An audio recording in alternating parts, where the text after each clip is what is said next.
This guy says the horse can do. If he says the horse can do, can do, can do. Welcome to Odds and Ends, and I'm your host, Mike Tice. And well, NFL week number 8 started on Thursday night with the big 25-17 victory by the Falcons over the Carolina Panthers. Excellent job by the Falcons. Should have won 3 in a row, but they lose on that last second field goal to the Lions last week in week 7. Well, we have a great slate of games for you to talk about this week, but not only that, the scoring in the National Football League continues to be on a record pace through 7 weeks. It's the highest scoring in the history of the season, 5,329 points total scored throughout the league through 7 weeks. The Bucs lead the way with 222 total points. Total points per game, the most since 1970, 50.8 points per game. It's remaining over 50 points so far for each week of the season. I hope you're betting the overs.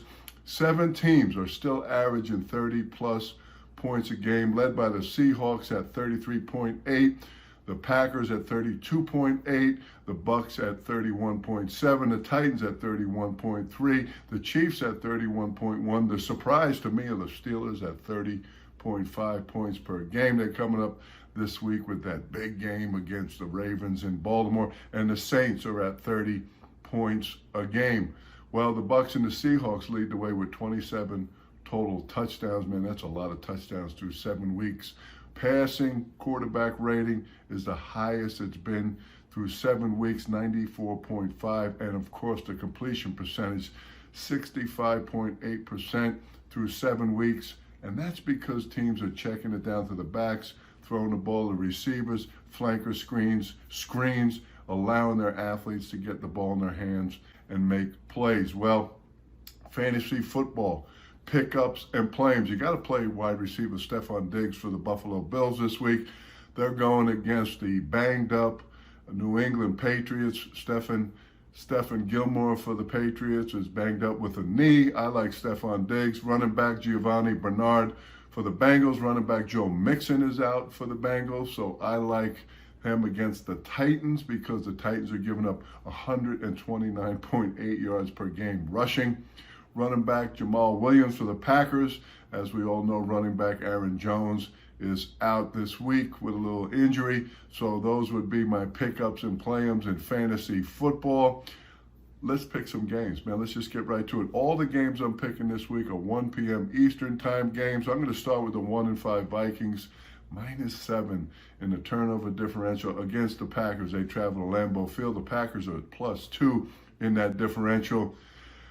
The Vikings, they're just having a hard time. You know, the Packers are scoring a lot of points, 32.8. The secondary of the Vikings is not only young, but it's young and banged up. They do get back running back Dalvin Cook this week.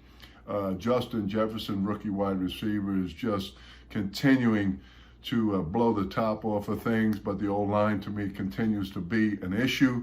Aaron Rodgers coming off a big 4-touchdown performance last week in their 35-20 win against the Texans. Wide receiver Davante Adams is back. He had 13 catches last week. You got to be kidding me. I think the Vikings are going to struggle in this game, and I like the Packers at home -6 in that game. The 2-4 Patriots we talked about previous at the 5-2 Bills. The Patriots are -2 in the turnover differential. The Bills are -1. Neither one doing a great job there, but Cam Newton is really struggling throwing the football. Their passing game, there is no passing game. They got blown out at home last week against the 49ers, 33-6. But the Patriots are running the hell out of the ball.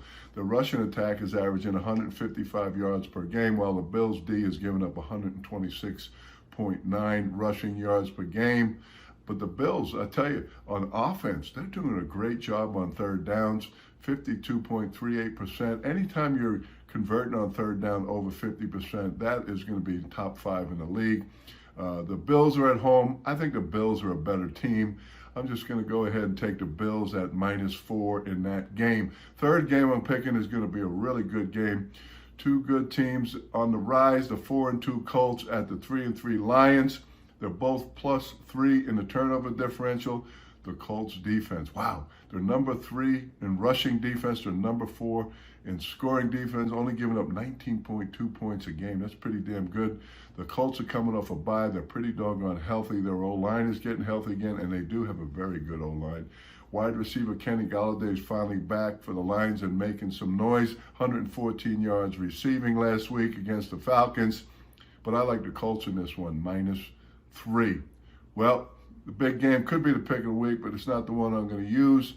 The 6-0 Steelers +2 in the turnover differential are traveling to the 5-1 Ravens, who are +6 in that differential. Now, there's a lot of stats in this game. Well, I mean, just starting with the Steelers coming off that big win, 27-24 against the Titans, while the Ravens went into Philly and beat the Eagles 30-28.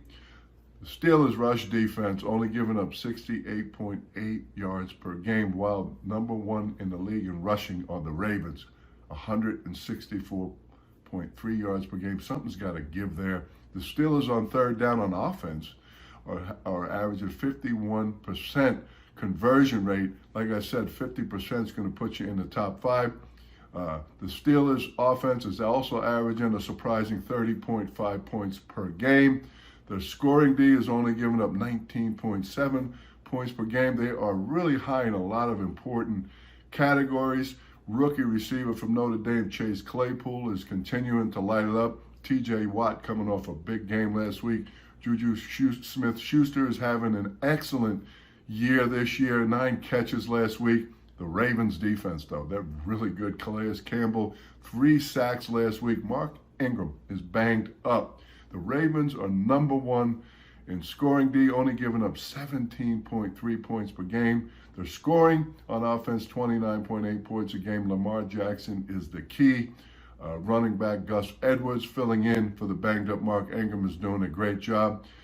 I like the Steelers in this one, getting 4 points on the road in Baltimore. Well, I'll be back in a minute with my pick of the week on the road in Edina, Minnesota.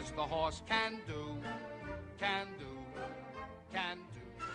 I pick him Valentine, 'cause on the morning. Well, welcome back to Odds and Ends. And as you saw by that picture in between sets, that we were able, the Mike Tice Foundation, to give $5,000 to the Minneapolis Fire Department's Operation Warm, which was one of the other reasons I am here in Minnesota now. But now for my pick of the week.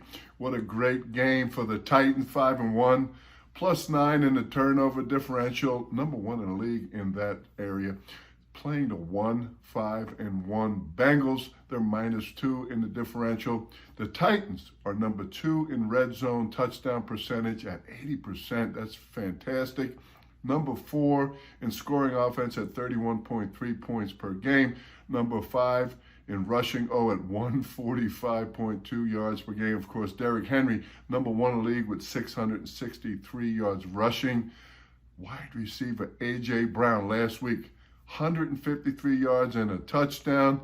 Unbelievable start for A.J. Brown. The Bengals are number 28 in rush defense, giving up 133 yards, 0.7 yards a game. Joe Burrow, though, 5 300-yard passing games as a rookie. Running back Joe Mixon is out. Wide receiver Tyler Boyd had 11 catches last week for the Bengals. I like the Titans in this one, -6. Don't forget, Tuesday is Election Day. Please get out there and vote. Your vote does matter. Wear a mask, social distance. That does matter too. I hope all your teams win. I hope all your teams cover. Bet the over. We'll talk to you next week on Odds and Ends. If he says the horse can do. I pick him Valentine.